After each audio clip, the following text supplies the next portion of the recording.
friends, welcome to our amazing JJ. எல்லாரும் நல்லா இருக்கீங்களா?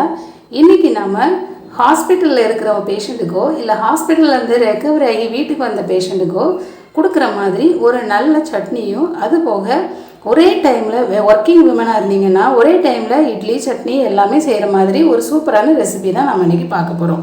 அதுக்கு முன்னாடி நம்ம சேனலை சப்ஸ்கிரைப் பண்ணாமல் பார்த்துருக்குற ஃப்ரெண்ட்ஸ் மறக்காமல் கீழே இருக்கிற சிவப்பு கலர் சப்ஸ்கிரைப் பட்டனை ப்ரெஸ் பண்ணிவிடுங்க. அப்படியே பக்கத்தில் இருக்கிற பெல் ஐக்கானையும் ப்ரெஸ் பண்ணிவிடுங்க. அப்போ தான் நம்ம வீடியோ சுட சுட உங்கள் வீடு தேடி வரும். வாங்க நம்ம இப்போ வீடியோக்குள்ளே போகலாம்.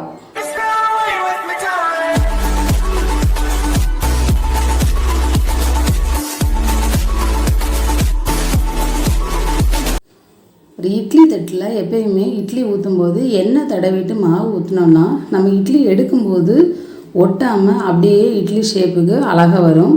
நான் அதே மாதிரி தான் 3 தட்டுலேயும் 8 இட்லி மாவு ஊற்றி வச்சுருக்கிறேன். இப்போ 4வது தட்டில் எண்ணெய் தடவிட்டு ஒரு அரை தேங்காவை அதாவது மீடியம் சைஸு தேங்காவில் ஒரு அரை மூடி தேங்காவை துருவிக்கிட்டாலும் சரி, இல்லை இதை மாதிரி சின்ன சின்னதாக நீங்கள் துண்டுகளாக நறுக்கி வச்சுக்கிட்டாலும் சரி அதை சேர்த்துக்கலாம். அதோட ஒரு மீடியம் சைஸு தக்காளி இந்த சைஸுக்கு எடுத்துக்கோங்க. ரொம்ப பெரிய தக்காளியாக எடுக்காதீங்க, சின்ன தக்காளி போதும். ஒரு தக்காளி எடுத்துகிட்டு அதோட ஒரு 6 பல் பூண்டு உரித்து எடுத்துருக்கிறேன், அதையும் இதோடு சேர்த்துக்கலாம். அதுக்கப்புறமா சின்ன வெங்காயம் ஒரு 8லேருந்து ஒரு 10 சின்ன வெங்காயம் வரைக்கும் நம்ம இதில் சேர்த்துக்கலாம். சின்ன வெங்காயம் கூடுதலாக சேர்த்துக்கிட்டாலும் நல்லா டேஸ்ட்டாக தான் இருக்கும். நான் ஒரு 8 சின்ன வெங்காயம் சேர்த்துருக்கிறேன், அதையும் ஒரு தட்டில் வச்சுக்கலாம். இதோட ஒரு 4லேருந்து 5 காஞ்ச மிளகாய் சேர்த்துக்கோங்க. நான் இப்போ 5 காஞ்ச மிளகாய் சேர்த்துருக்கேன். உங்களுடைய காரத்துக்கு ஏற்ற மாதிரி நீங்கள் சேர்த்துக்கோங்க. இப்போ இது எல்லாத்தையுமே இதில் வச்சாச்சு. இப்போ நம்ம இட்லி தட்டை அந்த இட்லி ஏற்கனவே மாவு ஊற்றி வச்சுருக்கோம் இல்லையா, அதோடு சேர்த்துக்கலாம். சேர்த்து வச்சுட்டு நல்லா தண்ணி நல்லா கொதிக்கிற இட்லி குக்கரில் நம்ம இதை வச்சுக்கலாம். இப்போ எனக்கு தண்ணி நல்லா கொதிச்சிருச்சு, நான் இதில் வச்சுருக்கேன். வச்சுட்டு நம்ம இதை மூடி வச்சுட்டு இட்லி வெந்ததுக்கப்புறமா விசில் வரும் இல்லையா, அது வரைக்கும் நம்ம இதை வேக விட்டுடலாம். இப்போ எனக்கு நல்லா குக்கர் விசில் வெந்துடுச்சு பாருங்கள். நல்லா தக்காளியெல்லாம் வெந்திருக்கு, வத்தல் வெங்காயம் எல்லாமே நல்லா வெந்துருச்சு. இப்போ நம்ம இதை வெளியில் எடுத்து ஆற விட்டுடலாம். இப்போ இட்லி நம்ம சுட சுட இருக்கும்போதே நம்ம எடுக்கக்கூடாது. எடுத்தாக்கி அடியில் அந்த ஷேப்பு மாறி பிஞ்சு வந்துடும் இட்லி.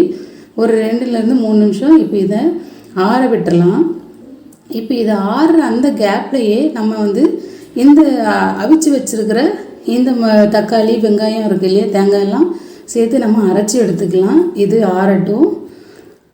பாருங்கள் நல்லா சாஃப்டாக இருக்குது இட்லி. நான் அதுக்குள்ளே சட்னியை அரைச்சி எடுத்துடலாம்.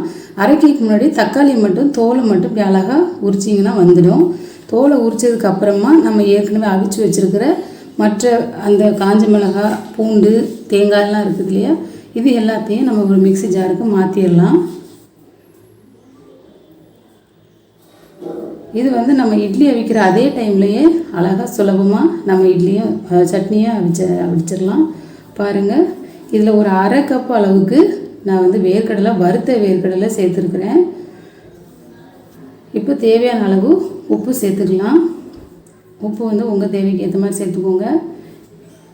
இப்போ உங்களுக்கு வேர்க்கடலை வேண்டான்னா நீங்கள் அதை ஸ்கிப் பண்ணிடலாம். தண்ணி தேவையான அளவு விட்டு இந்த அளவுக்கு நான் அரைச்சி எடுத்துருக்கிறேன். நம்ம இந்த சட்னியை நம்ம இப்படியே சாப்பிட்னாலும் சாப்பிட்டுக்கலாம், இல்லை நம்ம தாளித்து ஊற்றினாலும் சாப்பிட்டுக்கலாம். இப்போ ஹாஸ்பிட்டல்லேருந்து யாராவது ரெக்கவரி ஆகி வந்திருக்காங்க அப்படின்னா அவங்களுக்கு எண்ணெய் சேர்க்கக்கூடாது இல்லையா, அதனால் அவங்களுக்கு இந்த மாதிரி அவிச்சிட்டு அரைச்சி கொடுத்தீங்கன்னா ரொம்ப ரொம்ப ஹெல்த்தியாக இருக்கும். எந்த எண்ணெயுமே இந்த சட்னியில் இல்லை, ரொம்ப டேஸ்ட்டாகவும் இருக்கும். அவங்களுக்கும் நார்மலாக நம்ம சாப்பிட்ற மாதிரியே ஒரு நல்ல சட்னி கிடைக்கும். நம்ம நார்மலாக இருக்கிறதா இருந்தால் நீங்கள் தாளித்து கொட்டி கூட நம்ம இந்த சட்னியை நம்ம வீட்டில் செஞ்சுக்கலாம். இந்த சட்னி ரொம்ப ரொம்ப சுலபமாக இருக்கும், ரொம்ப ரொம்ப அருமையான டேஸ்ட்டில் இருக்கும். நீங்களும் இதை உங்கள் வீட்டில் கண்டிப்பாக மறக்காமல் ட்ரை பண்ணி பாருங்கள். வேலைக்கு போகிற லேடிஸுக்கு டைமே இருக்காது பாருங்கள். இப்படி செஞ்சிங்கன்னா ஒரே டைமில் இட்லியும் ரெடி ஆகிடும், சட்னியும் ரெடி ஆகிடும். நீங்கள் இந்த வீடியோ உங்களுக்கு பிடிச்சிருந்தா லைக் பண்ணுங்கள், கமெண்ட் பண்ணுங்கள். நம்ம அமேசிங் ஜேஜேக்கு சப்ஸ்கிரைப் பண்ணுங்கள். தேங்க்ஸ் ஃபார் வாட்சிங்.